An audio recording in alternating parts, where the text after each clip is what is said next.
Welcome to Milwaukee, Wisconsin for the National Championship game in Division III, Men's Division. The St. Olaf Berserkers taking on defending national champs Oklahoma Christian here at Uline Soccer Park in Milwaukee. It's going to be a fantastic game today. Hi, everybody. I'm Charlie Eisenhood, joined in the booth by Chris Casella. Chris, you've been reporting on these teams all weekend long. What should we expect to see in this matchup between the #1 seed and the defending national champ? Yeah, so Oklahoma Christian this whole weekend has been, firing on all cylinders. They were a team that came out during pool play and really dispatched the lower seeds in their pool, but they have struggled this weekend to really put together runs against top teams. They had 2 Universe Point victories, one of which was against Barry in the last round of pool play. The other one against, a very good Middlebury Pranksters team in the semifinal. So they are going to have to come out also against a very good St. Olaf team who has really not struggled this weekend. They had a blowout game in quarterfinals. They had a blowout game in semifinals. So St. Olaf is going to come in rested, ready to go against the defending champions to hopefully, hold seed in an odd way, right? And there are the Berserkers, the Zerks, as they say, coming out of Minnesota. And they came up just short last year, lost a very close game in the semifinals. As we take a look at our bracket here this weekend, Olaf getting past Scranton in quarters, Barry in the semifinals. A pretty comfortable win for them against Barry. Oh, yeah, I think one of the things that St. Olaf was able to do was go up really big in the first half against Barry, and they were able to hold that lead throughout the entire game. Their defense was really smothering the Barry handler movement, and that was something that, was successful for them then, and I would assume is going to be very successful for them in this game against a very good OC handler core. So St. Olaf led by number 11, Will Brandt. Tremendous player, sophomore out of Edina, Minnesota. And he's going to be the key to their offense. But they have a deep and talented team. Oklahoma Christian on the other side, of course, last year led by Kyle Henke. He is not back on the team this year, but so many talented players that this St. Olaf team is going to have to try to deal with. Yeah, Elliot Moore has really been the main cog of their offense. He is the leader of this team. He's the glue that's going to hold the Eagles together. You'll see him taking lots of the reps when they are playing against a zone. They want to move through him. They want to let him take the big shots. Also with that, you have Jonathan Costello, a very dynamic cutter in this division out of Texas. He is going to be someone that Olaf is going to struggle to guard. On defense, Sammy Roberts has had one of the standout performances of the weekend, so look for him to be an anchor on the D-line handler core. You can see Roberts there, number 57 on your screen in the OC huddle as the team gets ready to go. Let's take a look at our current conditions here in Milwaukee. It's a beautiful day for some ultimate. Wind is down. It was a little windy yesterday afternoon, but 55 degrees. Pleasant humidity, sunshine, and we are getting ready for some action here on this beautiful field at Uline Soccer Park. And there's a look at the starting lineup for the Zerks. And it's going to be a fascinating game because it does feel like St. Olaf a little bit deeper perhaps than Oklahoma Christian, but the top-end talent, maybe that goes OC's way. Yes, I think one of the strengths, you're right, Charlie, of St. Olaf is that they have this very good top-end talent as anchored by their captains, as well as Will Brandt, right? But they have these players that can work into these different roles, that can get big layout blocks when they really need to. And that's something that I will say OC has really struggled to have this weekend. Their defenders haven't necessarily been able to slow down as much as they might have liked. And they're really going to have to step up their game to both guard the top end and also guard this depth of St. Olaf. And here we go. Oklahoma Christian pulling to Olaf to get things started here in the national title game.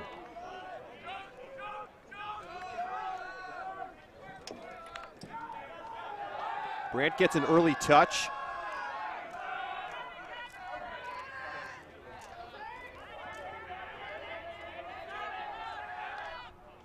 Ben Fietlin Souza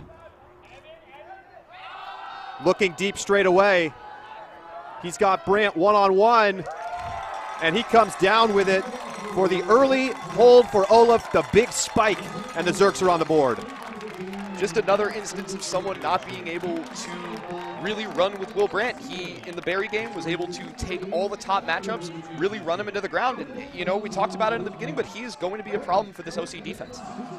Fietland Souza, strong throw. Coverage from Elijah Johnson, not enough to stop Brandt. Good throw, tailing that back to that outside shoulder. It's going to be really interesting to see what OC does about this matchup. They're going to have to try different defenders on Brandt throughout the entire game because, you know, not only is he's going to beat people, right? He's going to beat people under, he's going to beat people in the deep space. Folks are going to get worn down, so it's going to be something where they have to run through a bunch of different people. 105 minutes on the clock to start the game. That will bring us to the soft cap if we get to that point. OC got a big test yesterday afternoon in the semifinal against Middlebury. A classic game here at the D3 College Championships, a rematch of last year's national final. They've been the more tested team. They've had to go through the gauntlet, of course, of last nationals in December, and now they have to do it all again. Olaf now, our first look at their defensive line. Luke Bleers, one of their captains, set to pull.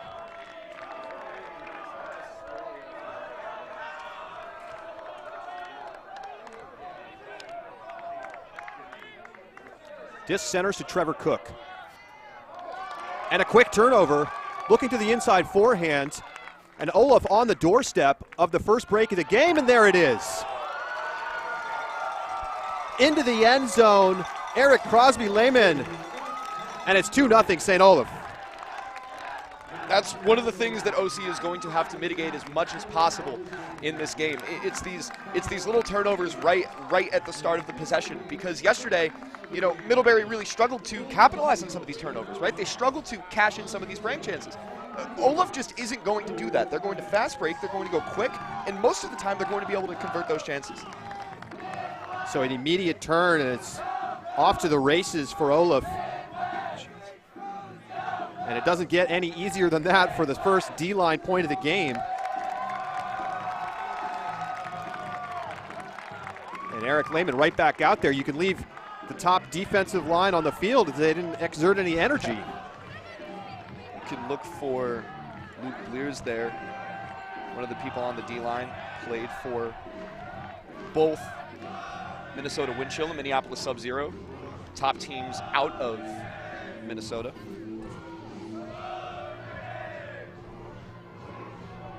So the Oklahoma Christian offensive line trying to shake off the early mistake.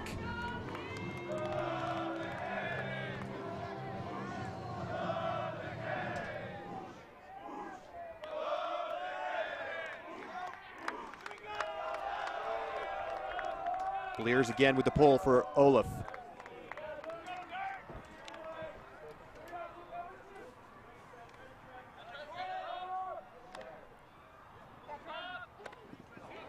This comes around to the near sideline for OC.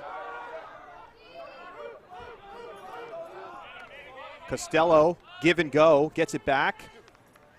Pump fakes the hammer. Good reset defense from Olaf, but Phil cut there, back to Costello.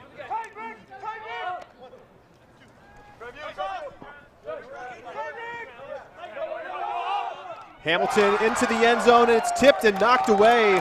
Great defense from Olaf once again, and they have another break chance.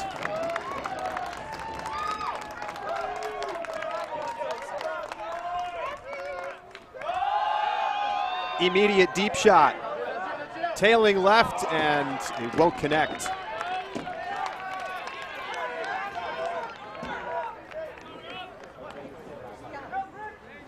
OC offense back to work.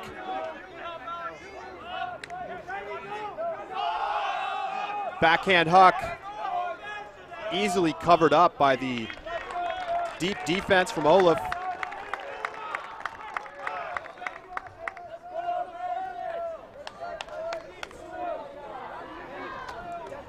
So strong defense to start. Noah Johnson on the coverage there for Olaf.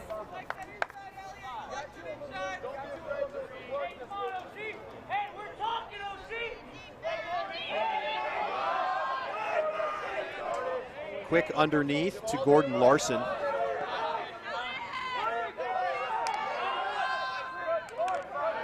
And a nice swing off the near sideline. Switching the field, disc now with Lehman. And a turnover in the reset space, and now a short field for Olaf. Now, this is the first multi-turn point of this game, right? Still early, but what we're seeing here is we need to see a little bit more execution on these very close end zone sets. OC is very good right on the goal line. I think we'll see that right now. Hamilton flips it into the end zone. Elliott Moore is there. He's going to have a little taste of the disc. 2-1, OC on the board.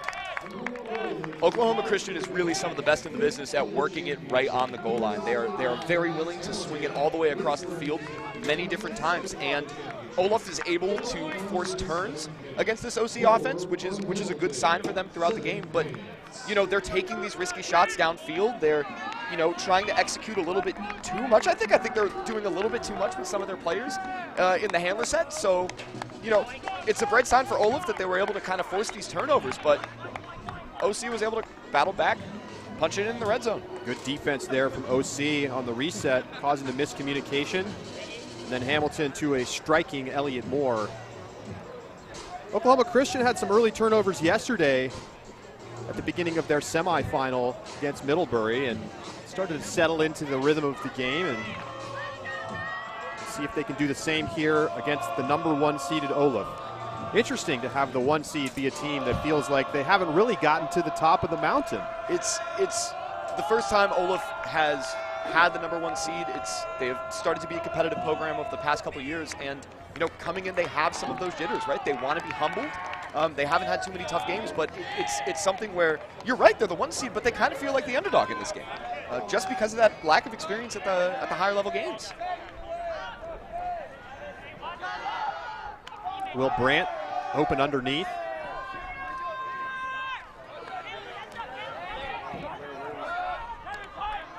Just moving nicely along the sideline. And a hand block. Knocked away at the point of attack. Emmanuel Kamari getting the block. And immediately OC looking to tie the game up with a deep huck. And a lot of contact in the deep space. And looks like we're going to get a call. So Evan Card calling the foul against Grady Conkergood.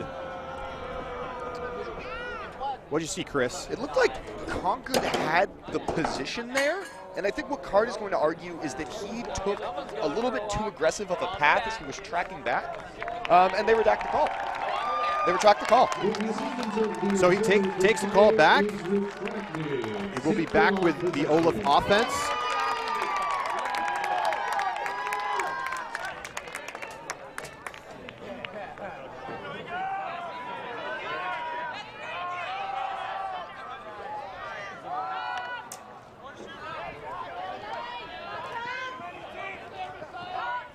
Good underneath pressure from Olaf, from Oklahoma Christian. Check that.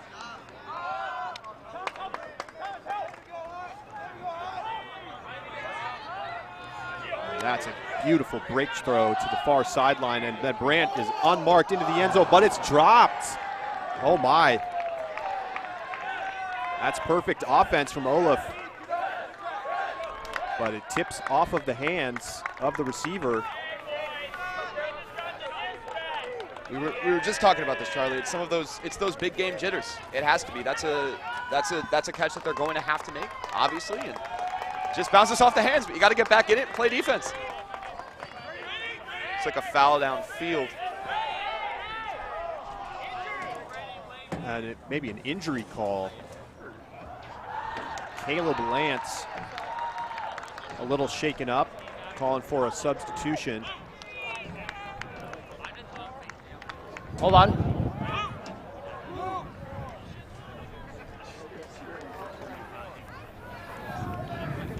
Not clear what happens. He was covering Gabe Weigel downfield. Looked like they got a little bit crossed up just in some of the cuts. They were playing very tight defense. Costello coming into the game to replace Lance.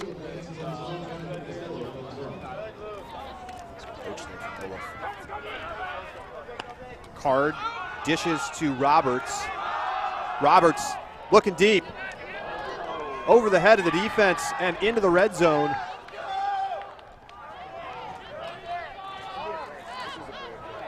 Kevin Van Roosmalen into the end zone, and that is a score and a break. Kamari gets the goal after getting the hand block earlier in the point. 2-2, we're all even. Sammy Roberts with a really nice deep shot there. You see him move over, pump the big backhand, and still get that big flick. It's something that he has been doing the entire weekend. Been very frustrating for a lot of O-lines who, you know, after these multi-term points are probably a little bit tired. There, you know, he went to see Luke Bleers. He tried to go up a little bit early, and Van Roosmalen, you know, played the smart play. Didn't have to go up for it. Then nice easy dish, milking it a little bit, and then right into the end zone. And think back to the pass that was dropped in the opposite end zone that would have made it 3-1. Missed opportunity for Olaf, and so now they get a little taste of adversity. And familiar faces staying out on this D-line for OC. Kamari right back out there. Freshman, hails from Naivasha, Kenya. Can look for Thomas McGuire to make a pretty big impact for this OCD line. He just came in this year, originally from, I believe he was out there. He was out there with another team in Division III, and then he's a practice player for the Austin Soul now. You know, I'm down there in Austin, Texas, so I've got to know Thomas very well. Very fiery defender, going to make a big impact for this OC defense.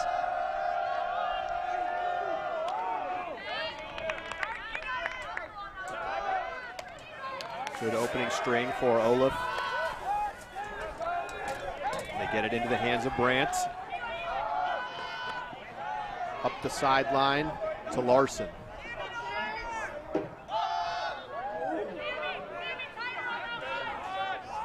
Gitlin Souza finds Brandt with the inside flick.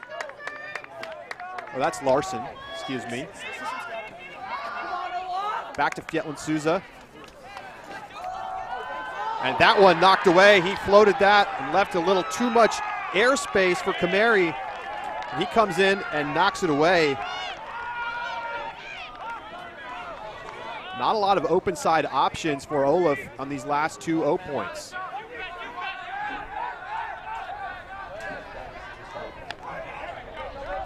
Roberts is going to take a timeout. Smart timeout call there from Roberts. No reason to mess around, right? You're not seeing what you want to see downfield. Call the timeout, get reset, run a set play, make those big changes that you need to make. Make sure that you're going to convert on this really important break chance for OC here. Olaf is really taking these tight inside shots. That is something that was a little bit uncharacteristic from their past games, right? That's a throw into coverage. You know, it's a high release flick. It's a little bit tight. It's something that you don't necessarily need to take. But you know, they're taking it. I think they're getting a little bit shot at. Let's take a look at some highlights from Emmanuel Kamari. There's the hand block. And then after the big hug to Van Roosmalen, Kamari charges down the field, gets into the end zone, and then another block, that time on the inside floaty throw from Fjetlin Souza. Big presence on the D-line to start this one. Kamari's a very talented defender. He's someone that is going to be able to take those top matchups. And I think on top of that, he's just going to be someone who, on the turn, can really work through this handler set. He can work through this set with Roberts. He can play with Card a little bit. He can play with McGuire. You know, he's having himself a game right now. He's showing up in the spaces and the points that he needs to show up.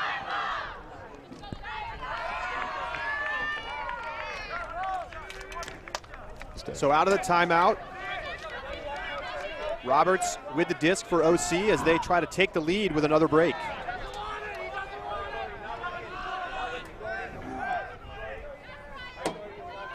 Elijah Johnson dishes back to Kamari.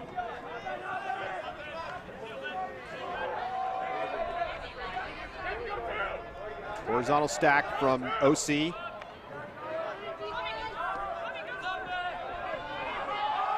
Roberts looking deep. Some contact and dropped. Kamari did a great job of using his body to create some separation, but then dropped it when it hit him in the breadbasket. He takes that contact early, which is going to be great because he may not necessarily want to go into all those jump ball situations, right? So, way you mitigate that, take it in the shoulder, try and play it off for the catch.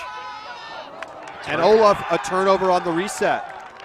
A little jittery from St. Olaf. A short field opportunity now for OC. Card to Kamari. Roberts and Kamari working in the backfield, comes around to Thomas McGuire. McGuire looking into the end zone, but there's a pick call that's going to go back.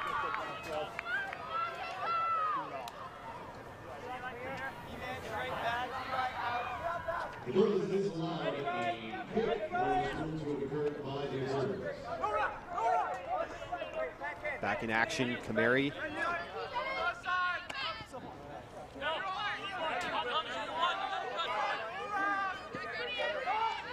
Roberts into the end zone, toes the line. McGuire's got it. 3-2, Oklahoma Christian. OC so willing to play in those tight spaces. You heard a no around call on the mark, right? They don't want to swing it all the way across the field. So what do? They jab, they take that inside shoulder, they get the little dish right up the line. They're just playing catch right up that sideline. And that's a little bit risky, but it's obviously paying off. Yeah, it's just a single ISO cut here, Chris. Look at that. Look at the separation that McGuire gets. Gets his defender to turn around, commits his hips, takes a jab, puts him going forward. Roberts with a nice little float over the stack.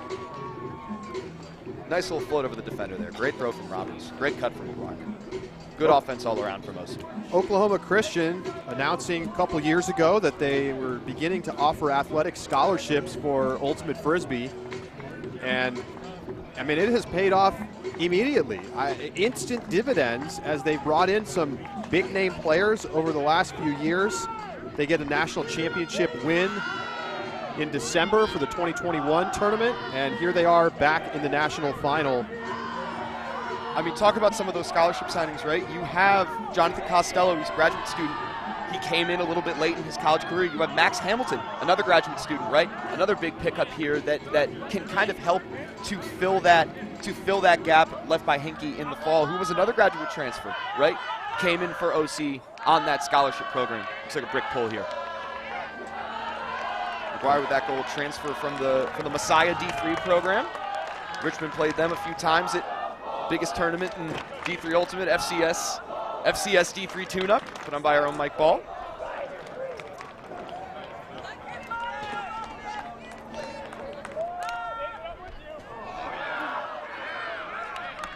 That's a down throw. And it's just a turf throw from Ketlin Souza. So more jitters from the handlers for Olaf. And Oklahoma Christian has a great chance as we see a shot go up, but this one has no chance. See if there's a foul call on the mark. Roberts has a foul on. Roberts may have gotten hit as he was trying to bring that backhand huck through. You're looking way into my space. So this is my reason. This is my throwing space, right? And you moved into me, so that's why I hit you. We can go to the other. Okay, so you want a ruling from me? Okay, so my ruling is you were moving, therefore it is a foul. Okay, so it is a foul. You can come on back. You know, there's a certain way the disc flies when you get hit after you throw it, and to kind of tail out of bounds like that, just nice and flat, that's one of the ones where you're like, okay, that's probably going to come back. Not surprised the observer ruled there. We'll see it again here. Oh, yeah. Definitely hit him on the arm as he was coming through, and that's exactly the trajectory you would expect if you get fouled. So it stays with Oklahoma Christian. Nice D-set there. Roberts marshaling this D-line offense. Card near sideline.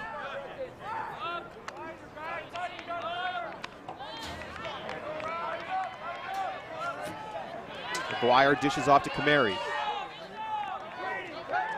Kamari directing traffic. Roberts one-on-one up the line. He slides and out of bounds, called by the observer. Good effort, but just not quite enough outside in on the throw from Kamari. Roberts hit the line there with his full body. That's going to be one where you need to kind of toe it a little. Brant going deep here. Double coverage. Are you kidding me? Brant, 2 against 1, no issues, and then he steps into the easy backhand into the end zone. That's the kind of momentum play that Olaf needed. 3-3. I mean, what can you really say about that, right? I mean, he's the go-get-it guy there. He just goes up big over 2 OC defenders, 2 very good OC defenders, comes down with a disc, dishes for the quick goal. That's a huge momentum swing for Olaf here. Just 1 pass to the sideline. Flick huck, trust throw, 2-on-1. Brant, no problem. Cookie out of the cookie jar. They needed a big play like that, like you need air sometimes, right? I mean, this is big. Look at this. Gosh. He took a back line, too. He went out. Just kind of, just taking a cookie from the cookie jar. Just picked it right out of him. Charlie, how about these Olaf Blues? I'm a big fan. Oh, my gosh. I wonder how the Wisconsin Hodags feel about seeing the baby blue out there on a team out of Minnesota. They had to have been in the conversation, if not officially, then at least in a Twitter war at some point, right? Big fan of these OC or these Olaf jerseys. So all tied up. See a support there from the St. Olaf women's team. They're loading the cannons.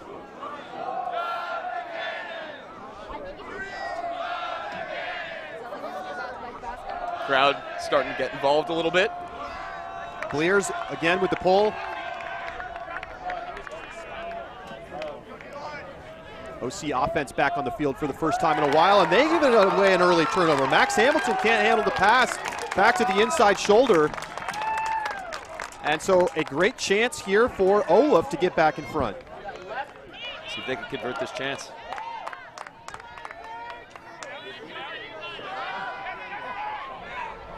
Layout on the sideline, not there. OC takes back over.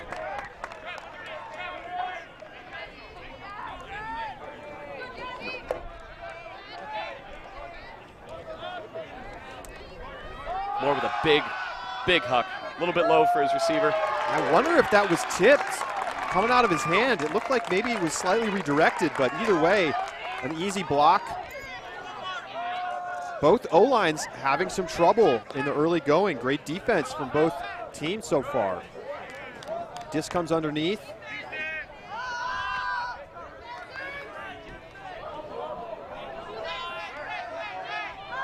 Lehman, sideline.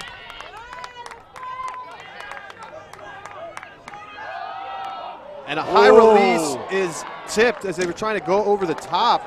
Bleers throwing that high release left flick. And that's the second turnover they've had on a throw like that. Coming back across the stack. Deep shot. Into coverage, and this time it's caught. Great grab from Costello. And then along the break side into the end zone. Trevor Cook is in, and the Oklahoma Christian offense gives up a couple turnovers, but they get the job done. It's 4-3.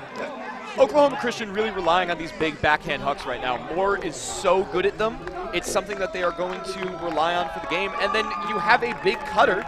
You have a big cutter in Costello downfield who can really go up, who can elevate, and that is very, very patient when he has the disc. Sometimes you see bigger players, they get a little bit frantic, right? They just made a big play, so what they want to do, they want to go right for the goal. Costello's not that player. He's going to take slow, smart, measured decisions and make sure that he can punch it in. This guy, geez. Big booming backhand hucks. A lot of trust in these deep receivers for both teams. Costello able to wait for his opportunity and just pitch it out. And then it's an easy continuation along that break side into the end zone for Cook. You can measure success, I think, a lot of ways on defense, right? You can measure them in terms of break chances. You can also measure them, you can measure them in terms of blocks generated. And against good teams, that's something that you really have to do. But as much as you want to say that Olaf is being able to, force turns to generate blocks, you got to be a little bit frustrated with not being able to convert those break chances.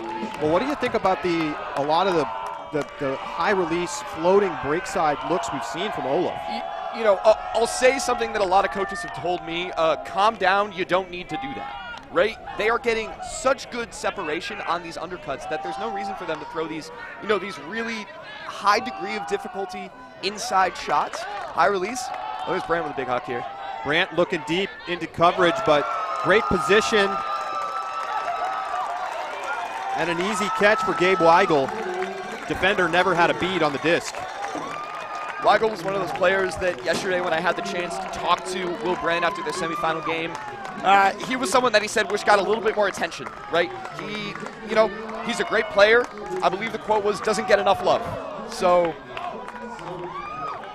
now he's got a highlight play in the finals of nationals. Getting some love in the national championship game. David Peterson in the coverage, trying to get into the spot, but I mean, giving up about 6 inches and never really had a chance to make a play on it. And I think something that's working in Olaf's favor right now, Charlie, is that after these, multi-turn points from the Olaf D-line, after they are trying to punch in these break chances, they get these big plays, right? They get these plays where they have a receiver going downfield, skying the pile, getting their team fired up, and they're staying mentally in it, even though they're not executing things as well as they should.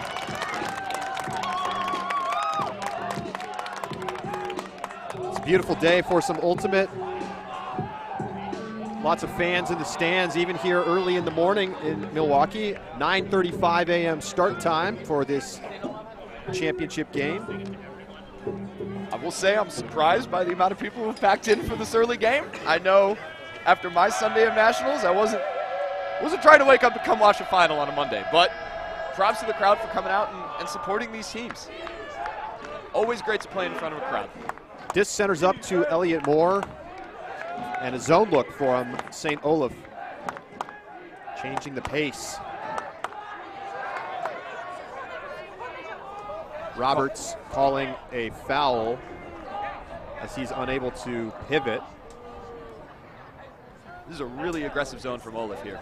So they have this nice hole in the middle that Brant is going to try and cover, kind of moving in from a short, deep position, right? Oklahoma Christian maintains possession. Mark is taking away everything backfield. Super aggressive Mark here.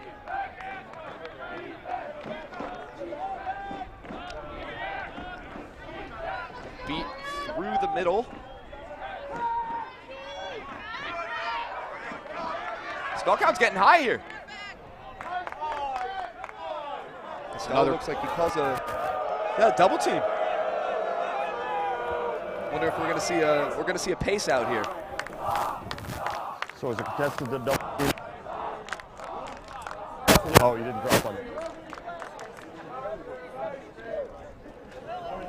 Okay.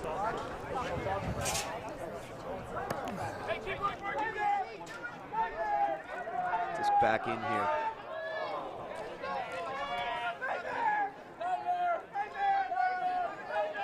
Tight throw there, and they're just playing in this. They're playing in this 5-yard space in this zone. I mean, that's how you're going to beat it, because they're playing, like I said, so aggressive to stop these rounds. But if OC is just willing to go back and forth in that little space, I mean, you can work it down the field. And they're forcing them into some difficult throws, and that's the breaker. But great defense from the deep. Breaking up the pass. It's Gabe Weigel. And that's exactly what you want. If you're Olaf playing that zone, you get them to throw up a hanging hammer. Your goal there is to make them lose patience. And that's exactly what they did. Not every team can have one of those 400 throw points that Dartmouth had. Nationals a couple years ago back in 2018. Deep shot. One-on-one. Huge layout. It's tipped, and it's knocked down again. Great defense from Costello, the massive layout, and then the presence of mind to take away any second chance opportunity. And he is a little shaken up after the play. Wow, he just took away a goal. Costello is a big man to make a block like that. Let's take a look at this again. Look at the ground he makes up. Oh my God. That's a spectacular play, and then even though he's hurt and a little shaken up, maybe had the wind knocked out of him, still able to see that disc is coming back towards inbounds and knocks it down. Your adrenaline's going and you got a little bit more left in the tank, I think, at that point. So, unbelievable play from Costello. I mean, look at the explosiveness on this layout, Chris.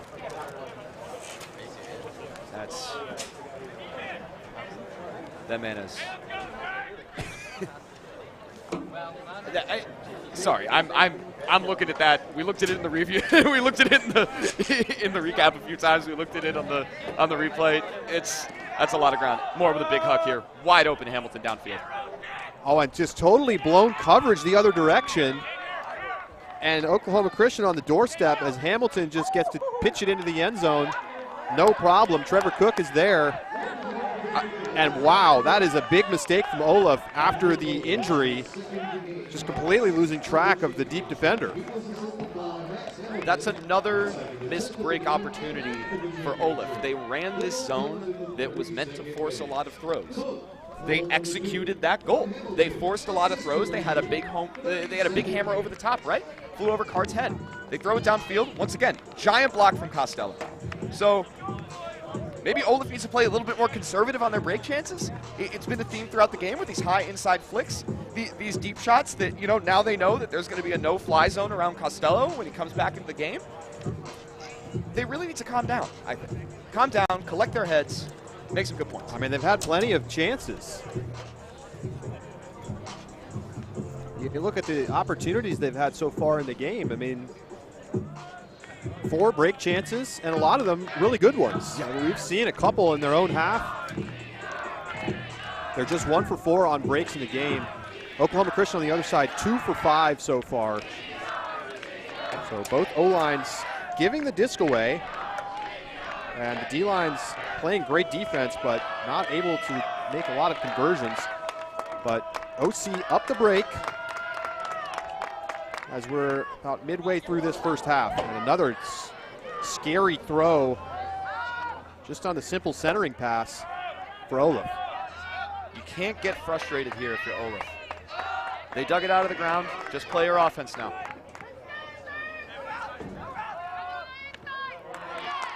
Good open side flow and into the end zone.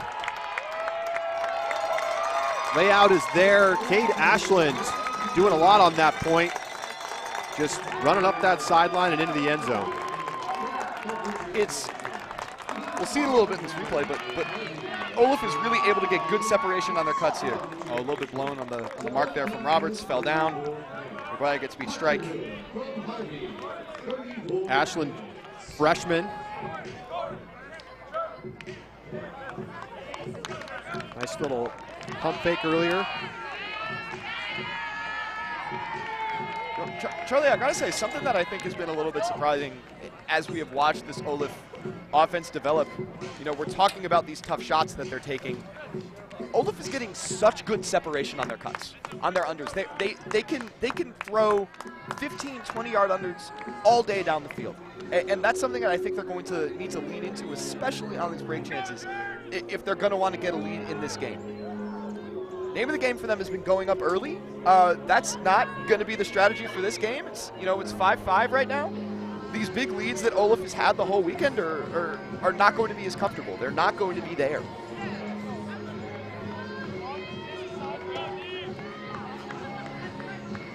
So all tied up, 5-5. Can this Olaf D-line punch one in? First, they got to find another takeaway. Will they bring the zone again? Yes. Yes, they will. Yes, they will. And why not? They had good success with it last point.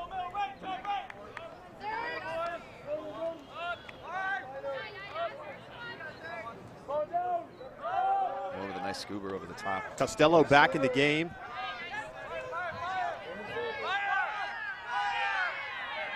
Hear the call to go to man now. Hamilton looking for the reset, drops it off for Emmanuel Bololo, who goes crossfield hammer, and just a little too much hang time. Gives a chance for the defender to come in and not even really make a play on the disc, but force the offensive player to try to make a difficult catch. Yeah, that hammer was hanging a little bit short, and I think they would have had to make a spectacular play, the Oklahoma Christian receiver, to go and make that. So Olaf just kind of undercut him a little bit. Get the block.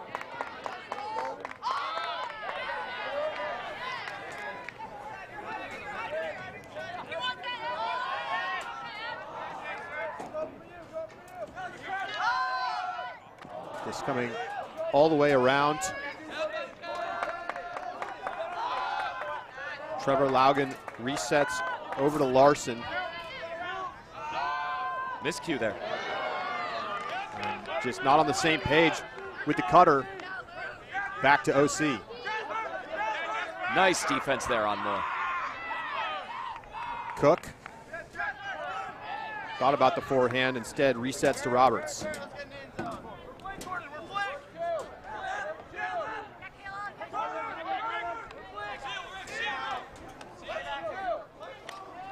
All the way around to Bololo. And a travel called.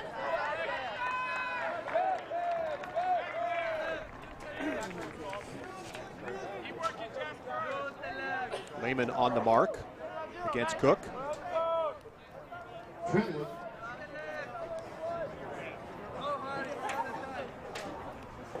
OC looking to get into their end zone set here. Some discussion in the middle of the field card about proper position for the Olaf defender.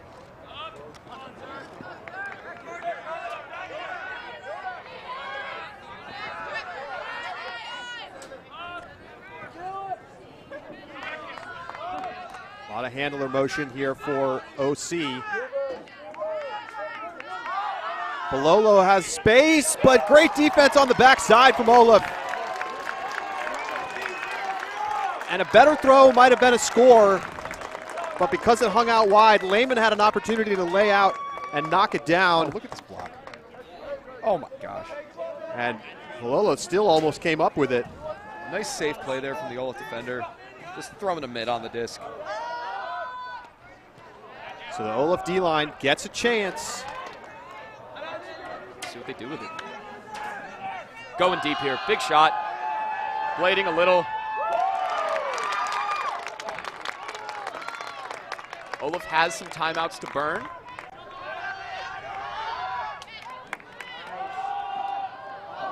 And another inside forehand look is knocked down by OC. I mean, we need a separate stat category just for that. OC burns a timeout. Smart call by OC. Oklahoma Christian. You know, it's one of these things where I'm trying to put together the words to say this, right? So you have these looks that you have done 2 or 3 times now. These inside breaks over the stack. It's not working for them, right? But for some reason, they just keep going back to these. I think it's something that in the earlier games against a less talented team than OC, it was something that could work, right? You have your head down on defense. You're not necessarily looking at it, but OC's playing good head-up defense here. And it's blocks that aren't particularly difficult, right, Charlie? It's just throwing out a hand. It's making sure that you're in the right place at the right time. And that's something that OC is doing. They're playing this heads-up defense. Look at the turn here. Here's the first turn. Yeah, just a miscommunication. Late count. And, you know, you see the idea of the throw, but those OC defenders are anticipating that throw coming up. And so when they turn their hips to go back to the break side, they're looking back over their shoulder to see if the throw is coming. They're playing very good defense here because you're right, they're forcing them into that space to begin with. And if you're hitting those tight angles, the OC defenders are playing tight, you're never going to get it there. And it's one thing if you really zip a throw in there, yeah. Throw a hard inside flick that never really gets more than a few inches off the ground, but there have been some float, and it's given time for the OC defenders to get their head around and make a play. So coming out of this timeout, OC, this is a no point for the Eagles. More pushing downfield here. Yesterday against Middlebury, he was pretty much going every other in their zone offense. So again, this really aggressive zone from Olaf. The short deep here is playing a little bit further off, so that middle of the cup is wide open. Bololo holding far sideline, more in the reset space. Nice defense. Nice grab from Moore. He wants the scuba. Yep. He has the scuba. It connects into the end zone for Costello. And OC back in front, 6-5. I think the difference that we're really seeing here is that Olaf is they're really hurting themselves here with these unforced turns on the inside.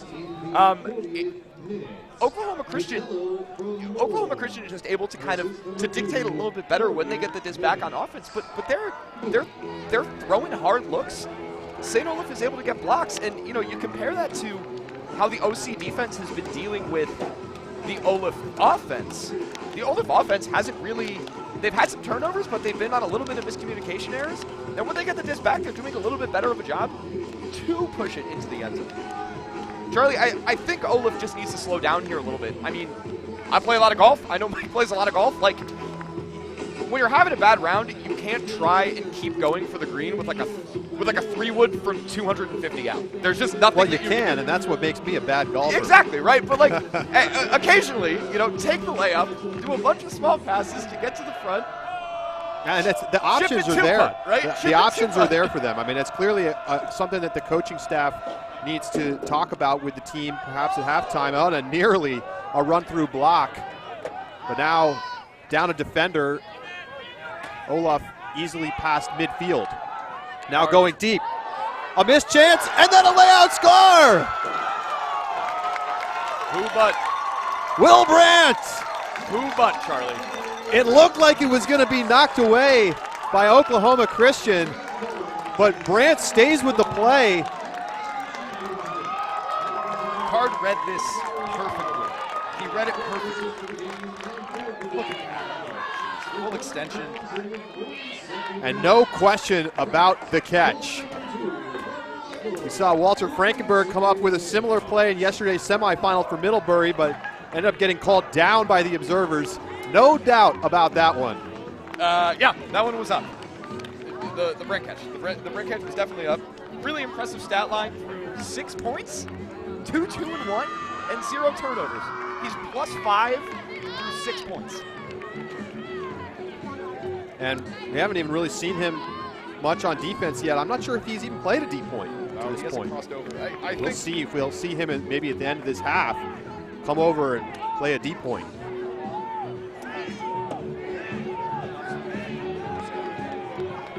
And another big momentum play. Olaf offense looking sharp. Olaf sideline, loading the cannon. I would guess the cannon is in reference to the pole that is about to come.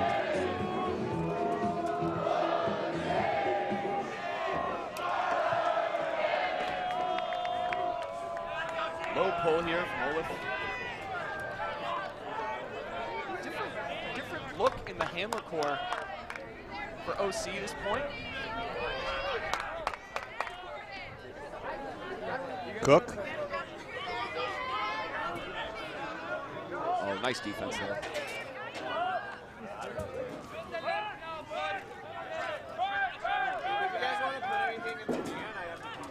Good defense in the backfield. Now trying to get rid of it, and they get rid of it on stall 9, and then into the end zone. Oh, Olaf had the chance there to get the block, and Oklahoma Christian did just enough to get rid of it. They say you have to play tight defense for 10 seconds. Olaf played it for about 9 3/4 seconds. Just found a really crafty inside here. Nice coverage on Moore. Defender looks to probably help there. And then Moore is basically free to chip it into Costello at the front cone. Charlie, I do want to talk about Elliot Moore. He is someone who has been a mainstay in the Austin, Texas ultimate scene since he was in high school. He is someone who has played on the premier team out of Texas, Austin Double Wide. He played at Club Nationals when he was very young. He was one of the people who ended up going to the World Games with Austin Double Wide. He has been on the Austin Soul for now, 4 or 5 seasons, him and Kyle Henke, really making an impact there. Last year, Moore played offense. This year, he's going to play defense. He's a true all-around player, and he's someone that is really exciting to watch in some of these big games. Elliott is very proud about the way that this OC team has developed. He is someone who has really put this program on his back. He's definitely the lifeblood of the Eagles, and we're seeing that pay dividends.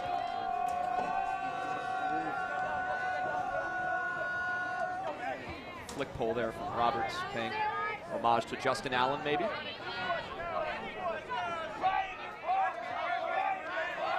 Olaf down a break. Wide open in the deep space. Brandt looking deep, easily picked off. Not enough height on the throw. Evan Card gets the takeaway. This is a chance for Oklahoma Christian to take half up a pair of breaks. Roberts always thinking about that backhand huck. Instead, chips it ahead to Kamari, the spirit nominee for this Oklahoma Christian team. Hamilton gets it to Kamari.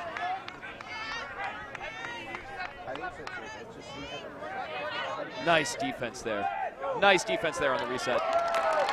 Excellent work, and this time they force enough pressure to get the throwaway. Kamari unable to connect with the reset. Trying to find Roberts, and Olaf back with it. Really nice hand defense there.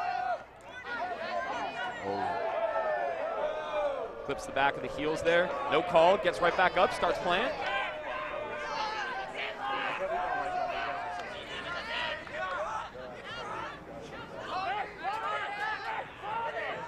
Josh Kugel gets it to Brandt. Larson to Brandt. We're back to +5 for Brandt for the game. Wow. And that's a big hold for Olaf.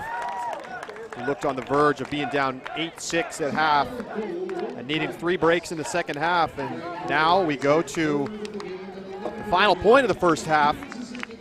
And this is where we'll maybe see some stacked lines from both teams. If you're Olaf, I think Brandt needs to cross over here. I think if there's a point to spend him, it's the point right before half. Oh. No. Oh, they have 8-6 on the scoreboard here in the stadium, and we got it fixed. The crowd was reacting to the scoreboard saying 8-6, and people were not happy. It's absolute chaos. It was Milwaukee, chaos. Charlie. We was wondering what was going on, but yeah. So they got it fixed. It is 7-7. What you see on the screen is true. Yes.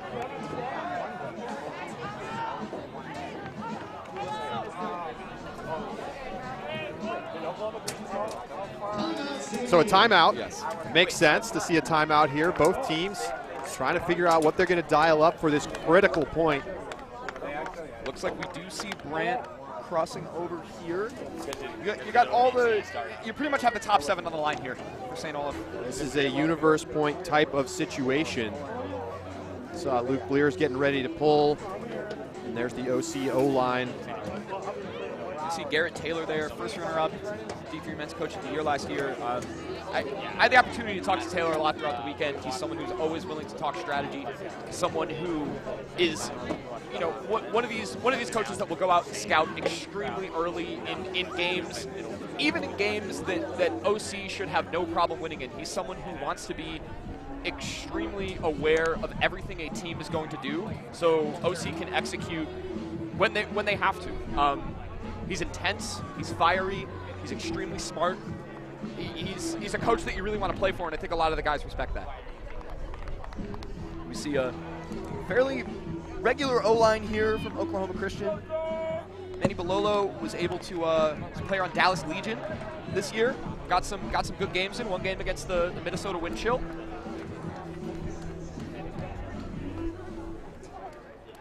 Costello, Moore, usual suspects out there for Oklahoma Christian. We do see Brandt crossing over. Top 7 type line from Olaf. Deep shot straight away. A little bit of blown coverage there. Moore was alone. Now there's coverage in the area, and it's knocked away. Will we get a call? No, we will not. Looks like Bololo came in at the end of that play and actually cause some of the contact. Moore takes an injury. I mean, Moore was wide open with no defender in the area. I mean, of course, typically hanging out in the backfield space, but gets open deep and just too much hang time. And it's Carter Schaefer able to come in and break up the play. We see him now heading to the sideline. Oh, he's got to come in. Nice block there. And a huge layout D to get possession back for Oklahoma Christian. Bololo taking it away.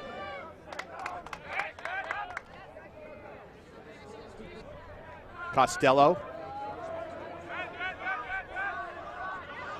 needs a reset and a clever throw, but we might have a stall call. Oh, travel call. It is a stall call. The observers just indicated. And it certainly was a long time. The question will be, is Costello going to contest? A contested stall comes in on 8. Coming in, and you guys know what it's coming in on, right? 8. That's right. Contested stall's 8. They got a few seconds here. You go to where you were when the throw went off. Got a few What do we seconds got? here to. Oh, we're just going back to the time of the stall. Okay. All right. Kamari is open for a quick dish. And that's exactly what happens. Costello with a little push pass to Kamari. Nice D on Roberts. Picked off. And a timeout. Good timeout call there from Olaf. This is a huge break opportunity, and they're going to need to be as in it as possible if they want to convert this to take half. This is a huge momentum swing for St. Olaf. You could say obviously, but really the way that this game has been going, Olaf needs to convert this break opportunity. It's going to be good for them going into the half. But as it stands, you're playing against an OC team that has, as we have seen, with that big block from Bololo, their ability to get it back. Looks like we'll get another look at this block here. Olaf receiver doesn't come to. Full extension. Going the other way. It's just great defense from Luke Blears. And Kamari just not putting that throw out far enough in front. Olaf looks like they are starting to get the crowd involved.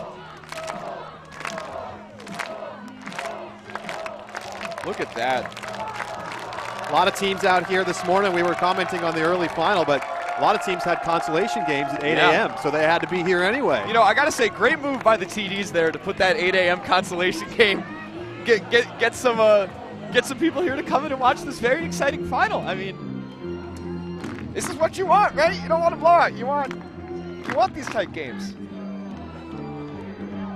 Well, the viewers do. Women's final later today. Middlebury will take on Wellesley in an all-New England matchup. There's an inside that works. Olaf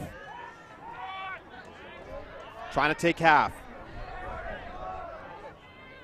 Feed Brant. Inside, and it's not there. Brant was open and just a missed execution. How many turnovers has this D-line had looking to the inside forehand? It's something, maybe it's a little bit windier on the field than we're having up here in the booth, but you know, Charlie, it's tough. It's a tough look there. Roberts. What a bomb. Huck to Card. Card can't come up with it. Looks like there was some contact. Card calls a foul. Great defense on the other side, but yes, Carter Schaefer getting called for the foul from Card, and I think this is probably going to end up going straight to the observer. A very pro-Olaf crowd calling block. What a shot. Here I felt a form on my back because I was in front of you. I feel like I should have had it before contact was made. Okay. If you don't agree with the observer, if you want. I think the way I saw it, we were kind of running side by side. Okay. And I came up on the other side. A little bit of contact on the back.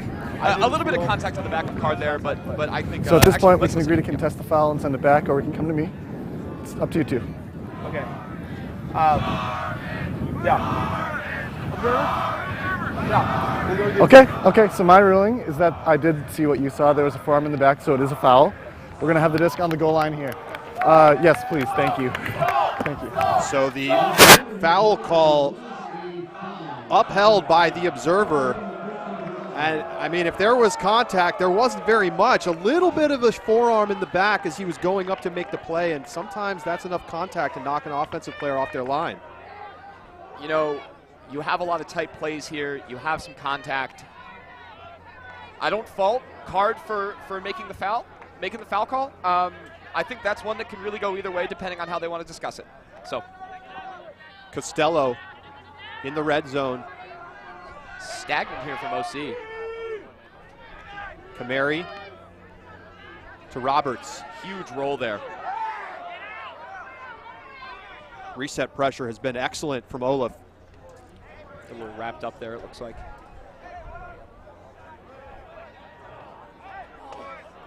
Some discussion, it looks like, about whether... Okay, so foul, no contest. So we've got a count of 1 here. Saying stalling, 1 here. Oh, yes, uncontested foul. Yes. So that's one of those where Costello's really using his size, and the way that you kind of have to stop someone who's that big is you do, you know, in basketball it's kind of like you have to take the charge, right? But in Ultimate you can't really do that. So Costello. Hamilton. Floats it. Caught, and that's a score for Oklahoma Christian. Costello comes down with it, and they take half up a break, 8-7. What a first half in this national championship game. yeah, it's certainly getting exciting, Charlie. I mean, here we have another look at this really ambitious throw over the top from Hamilton. That's a trust throw. Costello just gets out in front of him. Blear's in the area there. Had a chance to make a play, but the throw just out to the sideline enough, and Oklahoma Christian able to bring it in. And so they will receive to start the second half. And just an exciting back and forth game so far. Both defenses doing a good job of disrupting two excellent offensive lines. Yeah, I think you are seeing success both from you're seeing a lot of success from St. Olaf, I think, forcing blocks. On the other end, OC is putting this pressure that is forcing, I think, a lot of these turnovers from Olaf. And even if they're not directly forcing them, you know, they're getting up in their space, right? They're getting close, they're playing tight, and it's going to be frustrating for Olaf. I will say Olaf is playing very good defense on some of these hammers. And I think with that, if they're going to have some continued success as they go into the second half, keep up the pressure on the handlers, keep up the pressure on the downfield cutters, and you know, certainly setting up for an exciting second half, Charlie. Some big defensive plays from both sides. Jonathan Costello has had his fingerprints all over this one. 3 goals, 2 blocks. Will Brandt's making plays. We got a lot more coming in the second half. 8-7, Oklahoma Christian leads. We'll be back for the second half.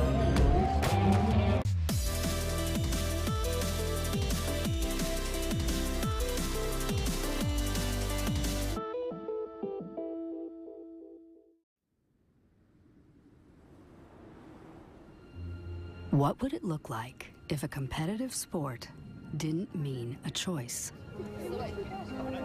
Between beauty and brutality, style and steel. Between calling yourself out and clawing to stay in. What if there was a game that found balance? Between spirit and sport, agony and elation, like a disc dancing on air. We now have evolved into a team sport of a game called Ultimate. It stands by itself in that it is like no other game. Between perfect passes and devastating drops, like the balance we so desperately needed, we had no choice but to create it ourselves.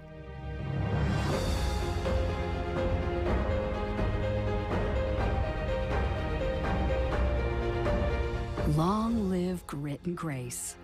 Long live Ultimate. Let's put our living stereo stylus in this groove.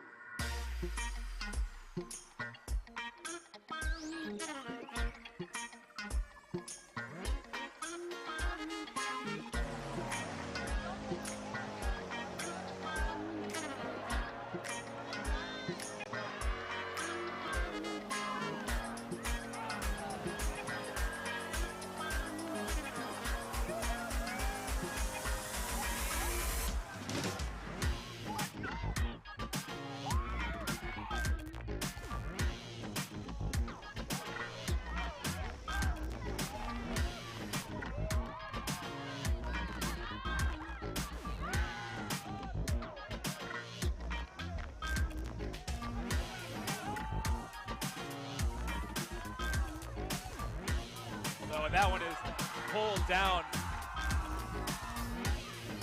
Josie Gillette, inside forehand to Warder, who goes up and gets it.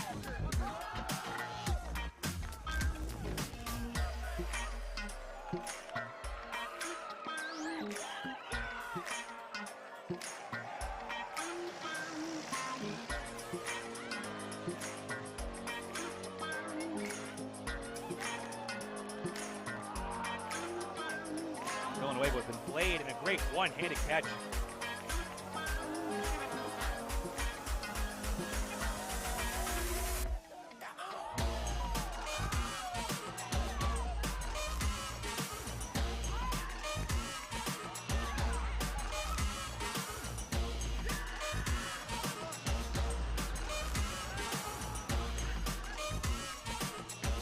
Caught by Chang. Great layout block from Samuel. Alan Villanueva climbing the ladder and then jumping off the ladder.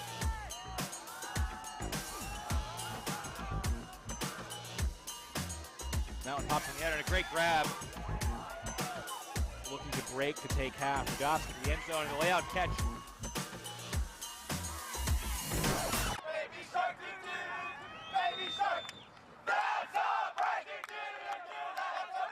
Welcome back to Ulti World's live coverage of the 2019 D3 College Championships. From the center of the sun, I mean College Station, Texas.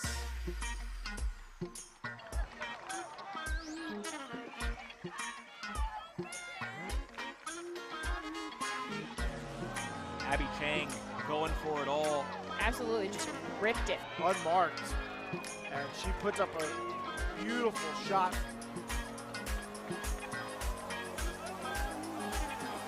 And now Salzman challenging Chunmoy deep. And a great layout grab. It's the around break for Samuels, and she tracks it down. And a great layout catch block. And there it is, once again, Noah Chunmoy. Great and Cowan.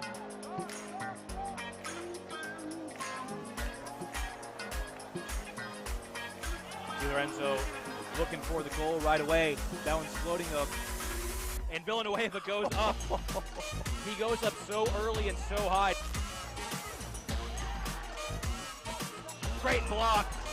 Hand block by Gillette.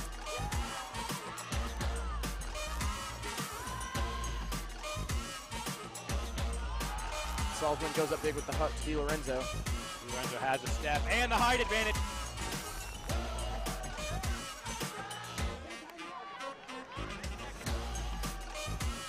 And a great one-handed catch. Kai DiLorenzo, are you kidding me? Now looking to air it out once again, looking for Strensky.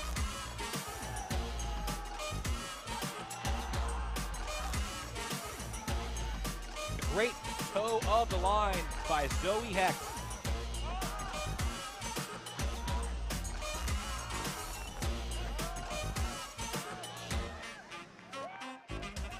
Now Air Force airing it out, looking for Villanueva deep, and that is an absolute dime.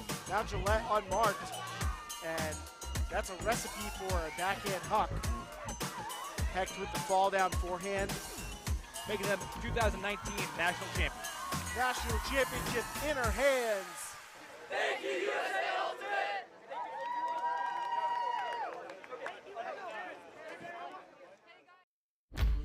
There is a place where we are us at our best.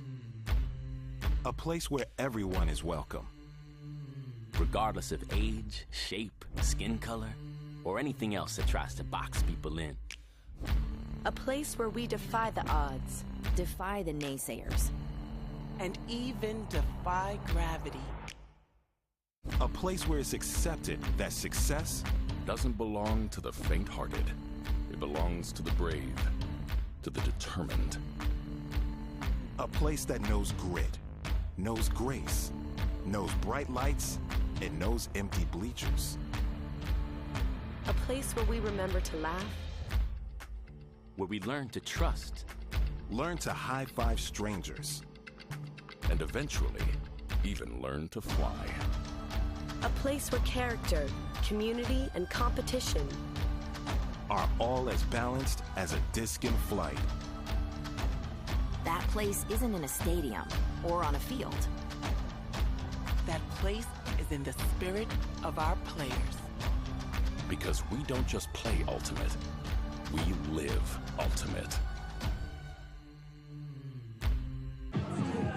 Welcome back to Uline Soccer Park in Milwaukee, Wisconsin for the second half of this national championship game. Oklahoma Christian leading St. Olaf 8-7 here at the half. Charlie Eisenhood joined by Chris Casella in the booth. It will be Oklahoma Christian beginning this second half on offense. Chris, what's your takeaway from this first half? We really saw it back and forth. Both teams having plenty of break opportunities, but not a lot of breaks. Just 3 total breaks in that first half. Yeah, Olaf is just going to have to really ramp up their efficiency on defense.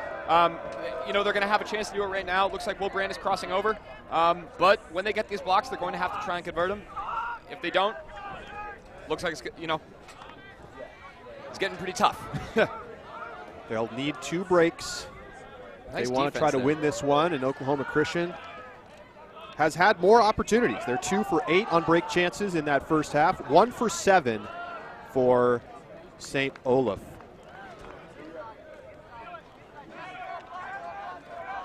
Roberts with a nice up line there. Nice D from Will. Knocked away. Brant will pick it up. That's a shoulder high bid. And an immediate huck downfield. Caught. Gets it in. And now looking into the end zone, and this game is tied just like that. It's 8-8. That was a great play from Brant. All over the field.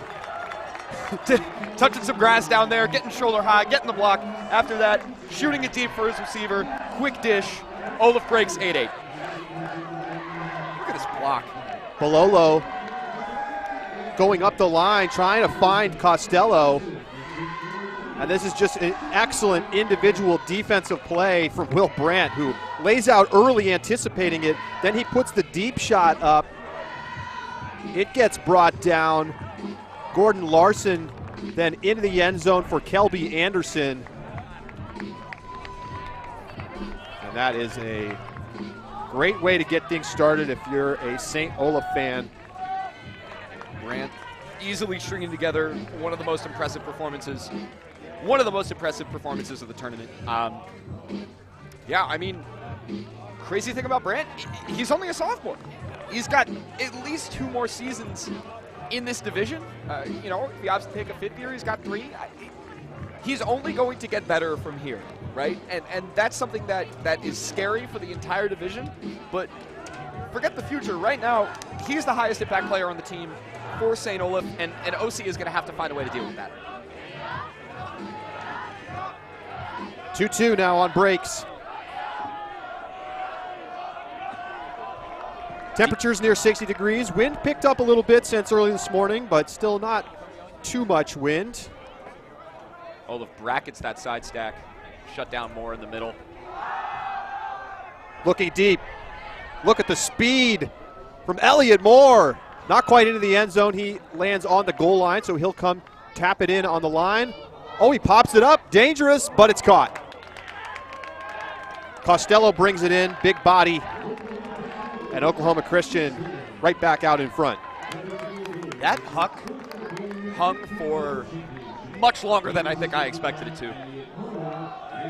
That was a really nice throw downfield to a Moore who wasn't really even cutting at the time of the huck. I mean, just accelerates. Look at the separation he's able to create. Gets out in front of a very good Gordon Larson. Look at that. Then right after this, Larson applies some pressure to Costello and, you know, just gets a little bit bodied out of the way. Yeah, not a great throw there from Moore, but put it out into the space where only Costello can get to it, and the numbers very good for Moore. More stars showing up for both teams. Stringing together a very impressive stat line. You know, 1-4, 1-4-1. Costello 2, 4-0-2. Not bad. +6. And so, those blocks, special. Yeah, I think there could be an asterisk next to those blocks from like one that was like a block and then one that was like, good golly, was that a block? and I would give him 1 and 1 for each of those. Low pull here from OC. Olaf doesn't do much with it, but get the centering pass out to near the brick mark. It's like a nice pull play out of an L stack there for St. Olaf. Weigel goes up the line to Conquergood. Looks like either a foul or a pick there called by McGuire. Pick. So the disc will go back. Honestly, with regard to the field, coming in on two, I think you threw that pretty early. Yeah, Saying sure. two. Coming in 2, okay. Wait, hold for them. Thank you. Let's reset our positioning so we don't get picked again. We can do that. That's fine. That's fine. Coming in 2 when you guys are ready. It's coming in 3. Peterson on the mark. Weigel with the disc. Gets it to Fjetlin Souza. He airs it out. Looking for Brandt, and Brandt can't come up with it. And quick foul call going against Kamari as an interesting play because Brandt went up early and it looked like the disc was going over his head, Chris. But it looks like what I think Brandt is going to argue here is that he was coming down and this was going to kind of fall for him. And the contact created by Kamari there kind of inhibited that ability to do it. You know, in basketball, not a foul. We're going to need a check. And no foul call by the observer. Well, I think ruling it uncatchable because by the time Brandt was coming back down, that disc was already going over his head. Now, what you say may be true. And he might have had a second effort if he hadn't been bumped off of being able to land comfortably by Kamari. And Charlie, there's an argument here. I mean, in basketball, it's an illegal closeout, right? You got to be able to have the guy safely come down. And right there, Kamari really goes into his back. He's almost taking out his legs. If Brandt really doesn't have good balance there, that's a pretty bad injury. I'm surprised by the call, especially since we saw the earlier call go Oklahoma Christian's way on the contact. Big huck there. Brought down. Timeout by McGuire. OC with a chance to go up by 2 would be their largest lead of the game. So they want to talk about it. Wow, very interesting. Some big calls from the observers today. Let's take another look at that play downfield because, you know, Charlie, I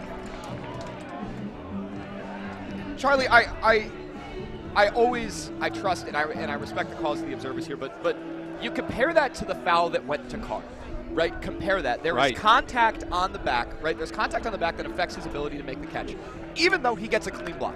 He gets the block after the fact with the contact in the back on Carr. But here, it hits Brandt's hand when he comes down. Let's watch. Is this a catchable disc if that contact doesn't happen? Yes. Whether he catches it the first time or he's able to run it out and make a play, he never had an opportunity to do that. It's a bang-bang play. It hits Brandt in his left hand when he's coming down. Is it a difficult catch? It does hit him in the hand. Is it a difficult catch? 100% is it a difficult catch.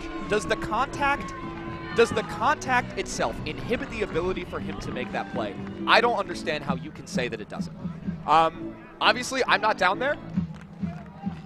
If you have anything, you know, if you're in the comments of the stream, you know, let us know if I'm entirely incorrect on this. I think you make the point that it has to be made, which is that the disc touched him in the hand as the contact was happening, and that should, by the book, that's a foul. But it will go OC's way. We're back in after the timeout. They are trying to go up by 2 here. Big layout. A lot of pressure here from Olaf on defense. Kamari gets the reset off, some contact, and a foul call.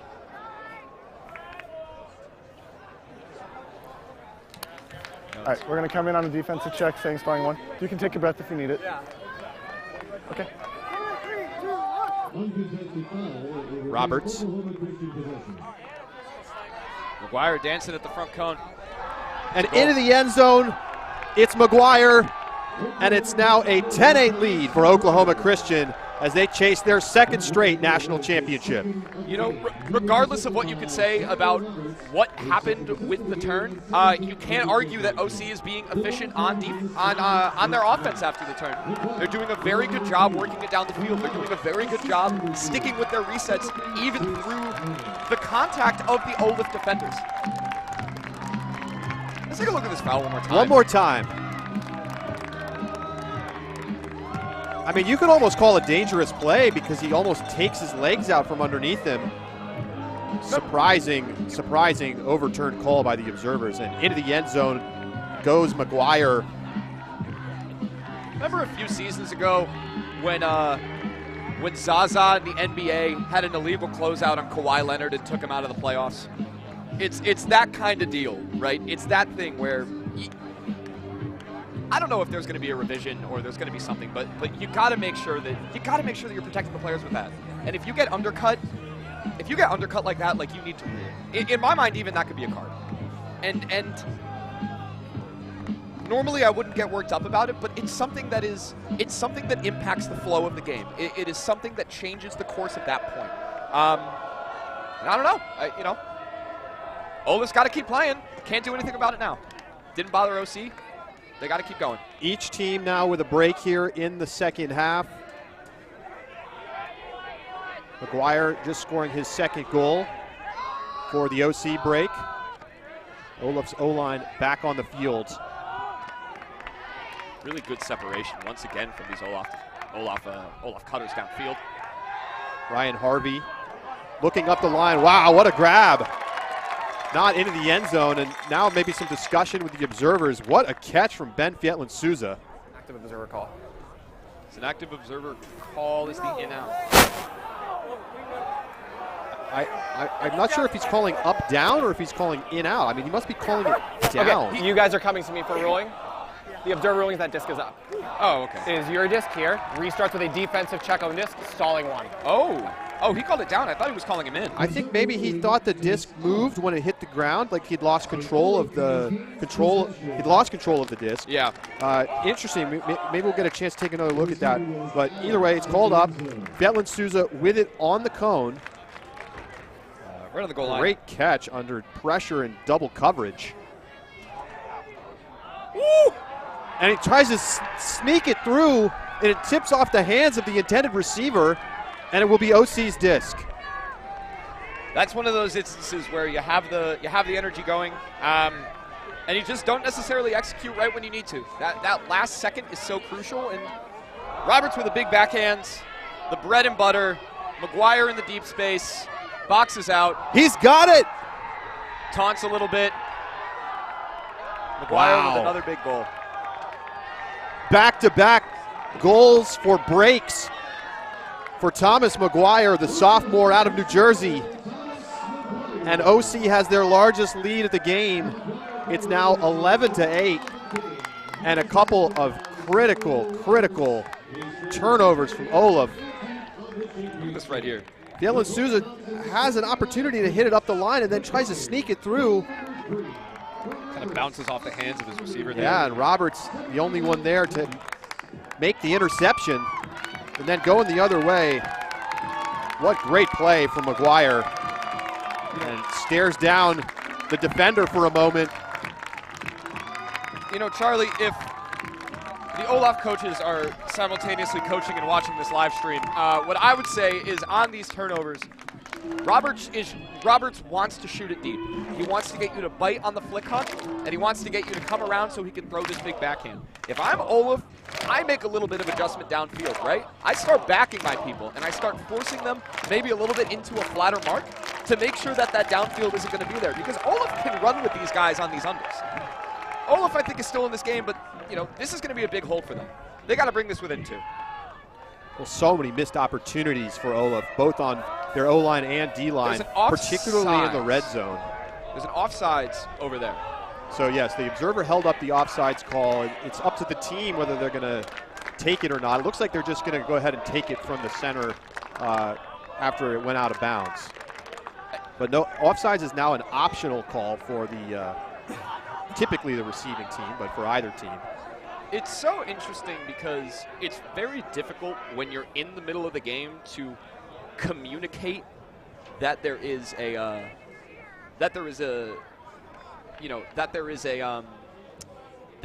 offsides call. You know, it's something that I remember in my national semifinal last year in 2021 in Norco. We had a lot of trouble doing. There looks like there's some discussion on the field, so let's see if we can hear you. Looks like Fetland, Souza, and McGuire discussing some contact at the mark. Would you like to come in for a ruling? Okay. The observer ruling is that was a contact foul. Comes in stalling 1. Yep. So contact foul on the mark there, right? Observer ruling of a foul, St. Olaf possession. Reset the stall count. Fetland Souza with disc. Nice little bump up there. Grant going deep. And a turnover, just a miscue on the backhand. And Olaf in dangerous territory at this point. 22 minutes to the soft cap. It's a +1 soft cap. There is no hard cap in the game. Kamari off to the races. McGuire not even looking downfield, wanting to get it back to that handlers. Card. Underneath to McGuire, who lays out to make the catch. Another plus play for McGuire. Dan Russell in here. One of the big players for OC that hasn't really been that much of a name that we've talked about in this game. This will cut on the goal line. Kamari gets it to Card. Card zips it through. Inside. McGuire again. 12-8 OC. OC's really running away with it now. You know, it's execution errors. It's things that when you're down, it's so difficult to it's difficult to get your head right. And OC is fired up. They're playing physical. They're playing smart. They are converting when they need to. And, you know, that's something that you really can't, you really can't do much of. Right now, it is St. Olaf in their own heads. They're going to take this time out, it looks like. They're going to regroup. They're going to come out, and they're going to try and get this hold. Thomas McGuire with now 4 goals. Let's take a look at his impact on the game. Front cone, toes the line for his first. Up line. And then the plays we just saw, running down the huge huck for the break. Roberts really having himself a game too. Look at this. Yeah, Roberts has been great. Kind of holds it out. Says, you want this? Well. And then we didn't even see the layout that he had to save possession, but that's him getting into the end zone for his 4th goal of the game. No turnovers, and just a sophomore. So you think about the future of both of these teams are looking bright. Looking very bright here. I mean, Olaf, I think, is a little bit more senior heavy with some of their captains. They have been a team that has built up to this moment to become that 1 seed. OC is going to be someone who obviously is going to be around, right? They're going to be around for however many years that they can continue this scholarship program that is really bringing in young talent. You know, I talked about it in my pool preview that it seems that for every big name OC loses, for every Kyle Hinkey that they lose, they get 3 more people who can fill a role. And it's not even necessarily a big role. It's something that they can do. Well, Olaf now staring down a 4-goal deficit. They're going to need 4 breaks to win this game at this point. It's a big ask. Oklahoma Christian 5 for 11 on their break chances, 45%. Just 2 of 9 for Olaf. And I mean, that shows you really one of the differences in the game. You know, red zone efficiency has been a problem for Olaf. So you can see by that flag back there that it looks like the wind is blowing a little bit away towards the far side of the field. That's why that flick hook looked like it sailed out of bounds. The flick pull. Apologies.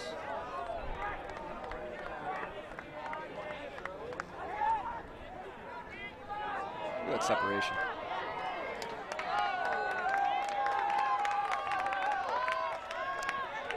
Larson up ahead. Dangerous pass picked off. Cade Schurman gets the takeaway. OC starting to play with some of its depth. And a timeout from Oklahoma Christian as they have taken command of this national final here in the second half. Brandt not having as big of a role, it looks like in the second half. I mean, Olaf had that first break, and they haven't been able to score since. So, you know, just a very routine block. Yeah, just a poor pass.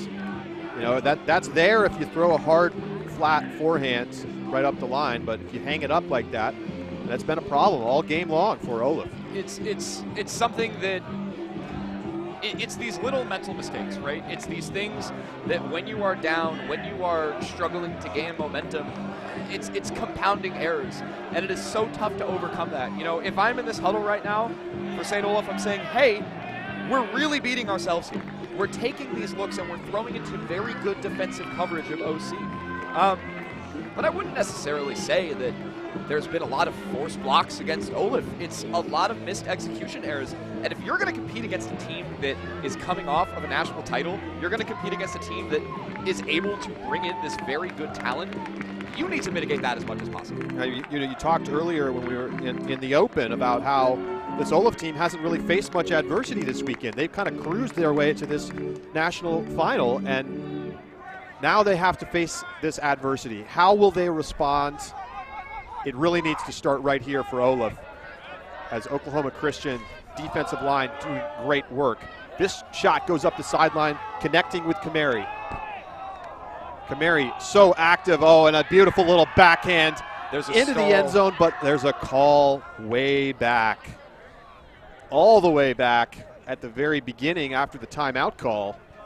It's going to be a turnover on the ground here. It'll restart with your ground. Oh, it was a stall, and it's going to be upheld.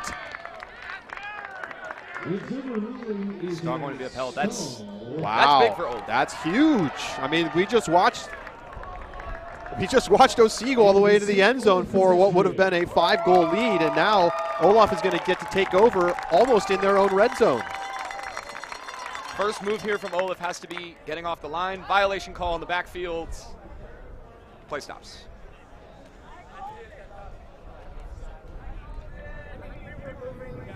So I think this is about a check on the disc. It is on the ground. 10 seconds for anyone in blue to pick it up.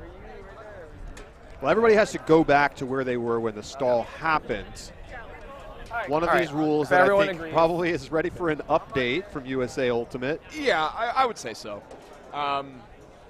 Especially if you have to discuss it for, I don't know, what are we at, 30 seconds now? It's something that we really don't need to have. Nice little bid there.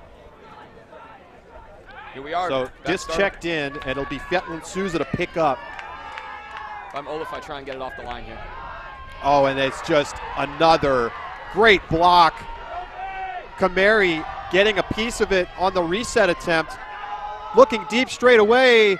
And oh, it's McGuire again! But a call, well, maybe not. I think there's no call.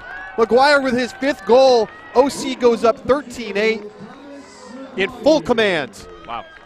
That's an incredible play from McGuire there. He is someone that I will say, Charlie, has not had as much of an impact in other games this weekend. And I think he's just deciding to show up. He's deciding to show up in the biggest game of the season. And it's impressive. It's an impressive individual performance, and he's playing. He might be just playing himself onto a individual award bracket. I mean, the way that he's going about this game. What a performance from McGuire.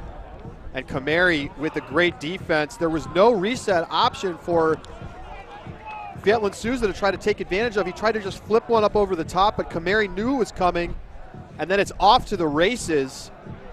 Deep shot goes up straight away. And what a grab from McGuire.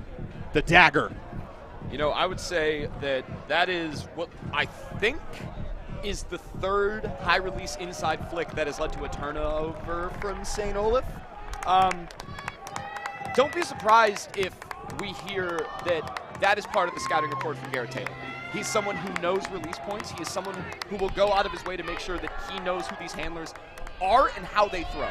Wouldn't be surprised if that's part of their defensive strategy as they enter this game.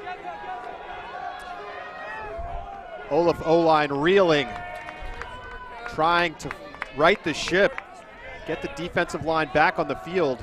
Grant draws double coverage, sets up a wide open under.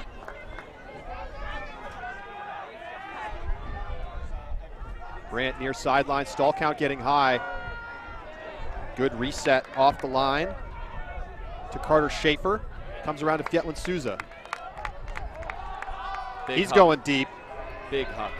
Coverage is there, but a better catch.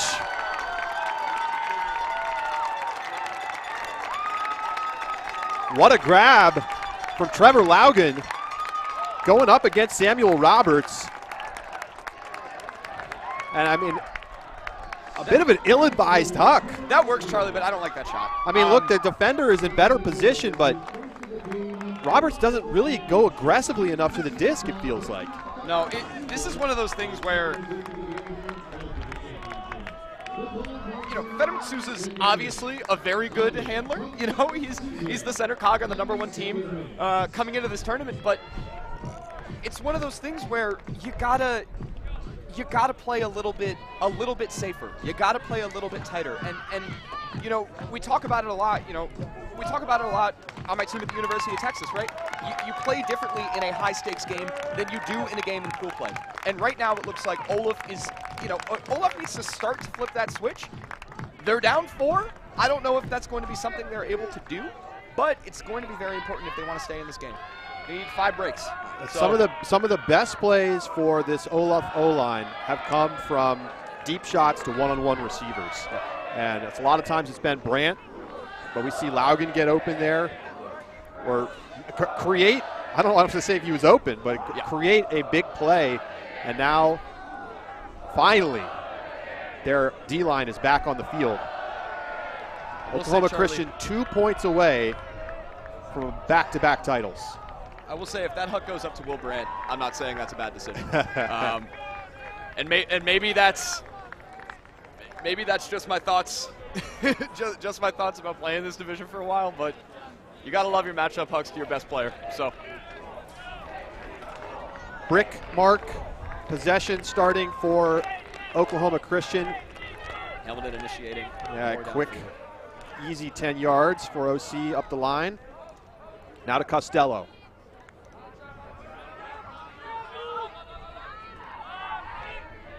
Reset comes to Garrett Houston.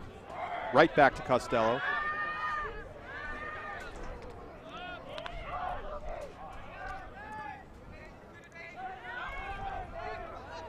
Moore tries to go into the end zone and just threw it right to a defender. I think he didn't see the poach coming in on the underside space.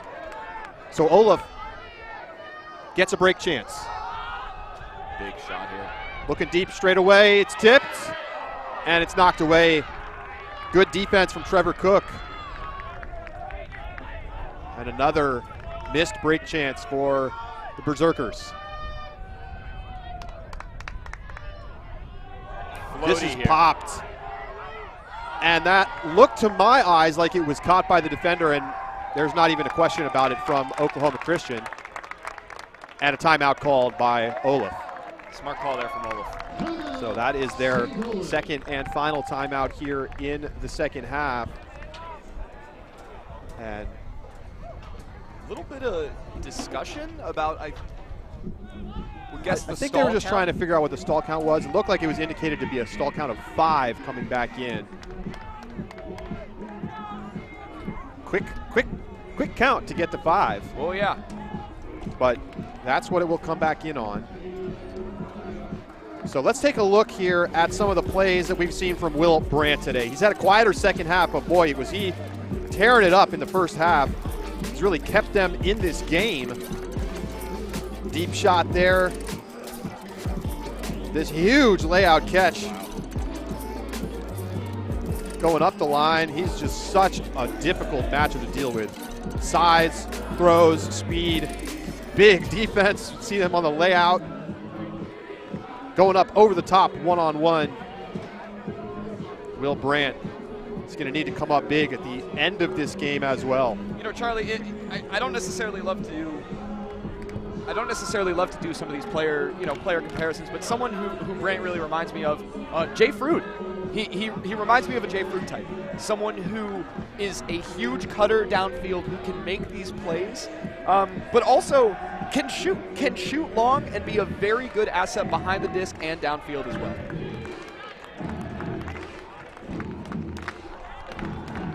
Olaf getting a little bit excited here. Good excitement, I hope. Great energy in the stadium, even as the game has widened in the spread. And an immediate turfed forehand out of the timeout. A just absolutely devastating mistake for the Zerks as Gabe Weigel just puts it into the ground. Moore shoots it deep, low hook. So trading turnovers right now, these two teams. Clock ticking down. About 7 minutes to go until the soft cap. We'll keep you posted. I think there is no overtime anymore, so it's game to 15, first to 15. That's the baseline thing to know.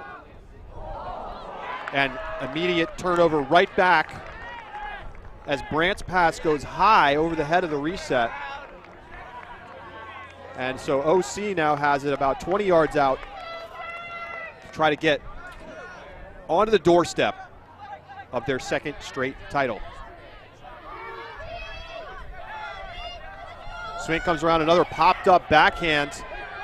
It's tipped and it's knocked down. Costello unable to come up with it. You see the wind starting to affect players' throws. Brandt throwing a hammer to get off the sideline. Haven't seen as many of those from Brandt this game. He relies on those a lot. That's a good inside forehand. That's the angle that Olaf needs to find more.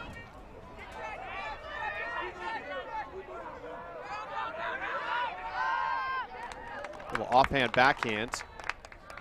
Comes right back. And now a forehand cross field, and it's dropped out of the hands of Gordon Larson. He had it. Another mistake from Olaf. And they just cannot seem to come up with the plays that they need. Olaf just can't seem to catch a break here. So Moore will check it in right near the opposite goal line.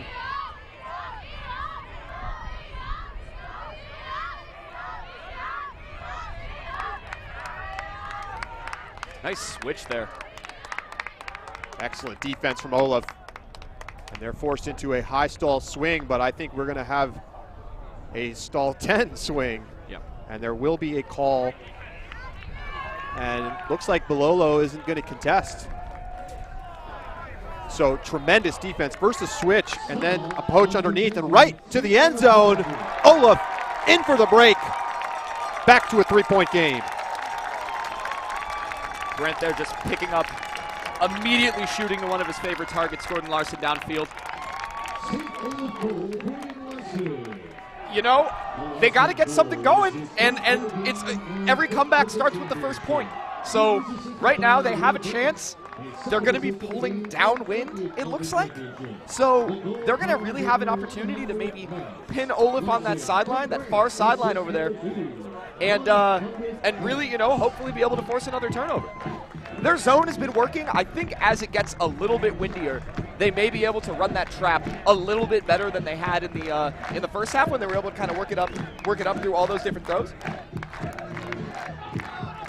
The wind clearly affecting throws. Wind mostly flowing across the field from the near to the far sideline. You can see flags blowing in the breeze behind the right end zone. And so that's why we've seen a lot of those throws popping up on the swing passes back to the near sideline as players are getting the edge of the disc up into the wind and it's pushing it up in the air. So pretty much a straight crosswind, maybe a little bit to the back right corner. You give it that OI edge, you have a lot. Your margin for error gets so small.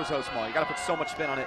Looks like this pull will hang, but it lands in the end zone. Great starting position for the Olaf D-line. Oklahoma Christian's going to have to work it more than 70. The crowd behind Olaf. Still in their own end zone is OC. Elliott Moore gets it out just in front of the end zone. Costello. Balolo. Open on the under.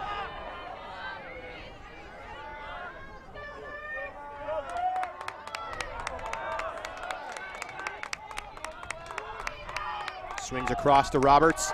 Roberts looking for the flick huck deep. He's got his man. He's got a goal. Elliott Moore once again showing off the wheels, and OC is 1 point away from a title. It's been the game plan, right? Roberts gets the disc in the backfield, shoots it deep to an open cutter. I don't think Olaf has done an effective job of really stopping this deep movement. We talked about a little bit some of the adjustments that you can make, right? You can throw some poach sets. You can you can start backing your players. You can put a little bit flatter of a mark there, but it just doesn't seem like that's something that Olaf has started to do. Right now it's 10-14. It's score or go home. Yeah, I mean, score, they're done. The cap doesn't matter. The clock's going to run down here to zeros in a moment, but this is a game to 15, and the calculus is simple. Olaf has to score 5 straight. OC just needs 1. And we have not seen Olaf really put together consistent runs in this game. Their breaks have been sporadic. They've had chances. They haven't converted. Currently, Olaf sitting 3 for 11 on breaks in the game. We'll see what will happen. Roberts with another beautiful flick huck. And you just can't let Moore get a step on you deep, especially when Roberts has a disc in his hand. So Olaf's O-line trying to extend the game here. Again, the clock no longer going to matter in this one. Should get fairly good field position here off of this brick pole. Looked barely out. Cut to the pylon cam there. See the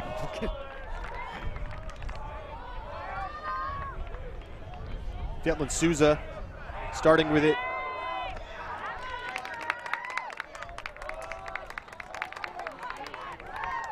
Brandt. Covered by Kamari. Thought about the hammer. With the hammer. And into the end zone. So Olaf, O-line gets the job done, and now it's do or die time for the Berserkers. Think the crowd wants to come back here or what?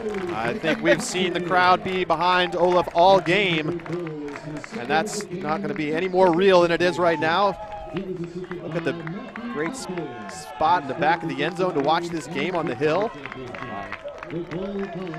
That's one of the best O points we've seen from Olaf all game. And it's the thing that I think differentiates this from some of the other ones is the confidence, Charlie. They're having the confidence to really go out of their way and say, you know, okay, we're gonna use our legs, we're gonna grind these unders, we're gonna take the smart shots, you know. St. Frickin' Olaf. Like, we can go out there and we can do this. And with that hammer over the top, that's really a callback to a lot of the success they had in these earlier games, where they were able to run their offense, where they were able to do the things that they had to do to execute and then score these points. So here we go.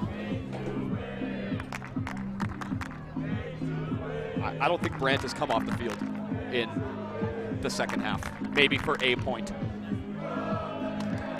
It's going to be Blears, Brandt, Lehman. Pretty much top 7 line. We might see many of these players play the rest of this game. OC just needs one. Look for the deep shot. More going. Roberts. I mean, it looked like we could see a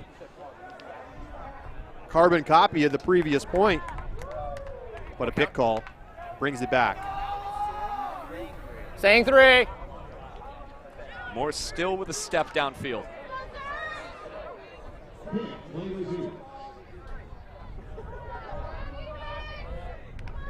Balolo has been a real pressure release valve at the front of the stack. Look for the deep shot here. Moore going to the backhand, looking deep, but it's an easy block for Will Brandt. Oh, now. Disc rolls out of bounds right at the cone. So it's a 70-yard test for Olaf to try to cut the lead to 2.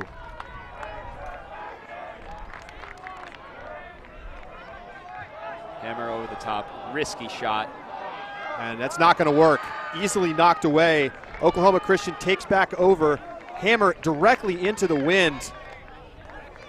OC on the doorstep. Balolo's in. They are back-to-back national champions.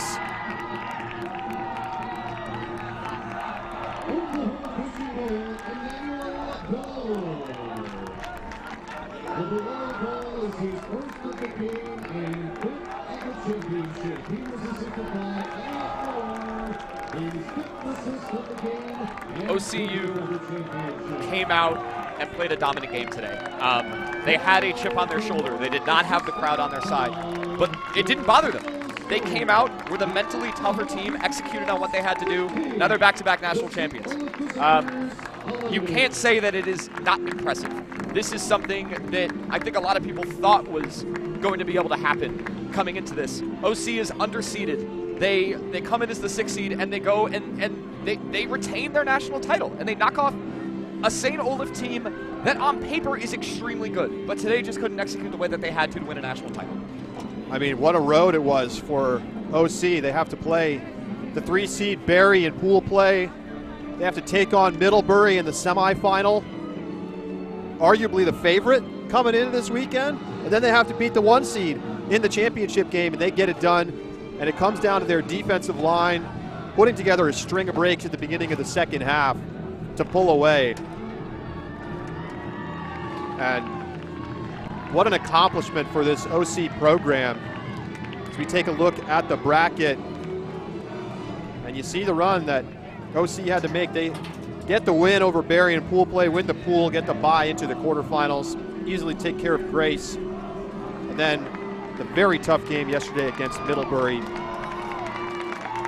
Middlebury arguably the second best team in this tournament. I would definitely say that. Both arguably, and I think on paper if we're looking at it as well with the 2 seed, but you know, a lot of support here from the St. Olaf community, making sure that, you know, their players feel appreciated, that their players feel loved. Here we go, OC getting a little bit of the crowd involvement here. Sammy Roberts talking to some of the people in the crowd. Great standout performance from him this tournament. A lot of great individual accolades. A lot of things that we can be proud of. Well, it was a great final and so many big plays. Oklahoma Christian and St. Olaf making the spectacular national final game happen. Costello ends up finishing with 4 goals and a pair of blocks. Will Brandt was great on the other side. 3 goals, 3 assists, 3 Ds for Brandt. And some big calls from the observers, that's for sure. And how about Thomas McGuire? 5 goals. to lead the way for the D-line. We thank you so much for tuning in to our coverage here of the D3 Men's National Championship game. Oklahoma Christian is back-to-back champs as they take down St. Olaf 15-11. Join us for the Women's National Championship game coming up after this.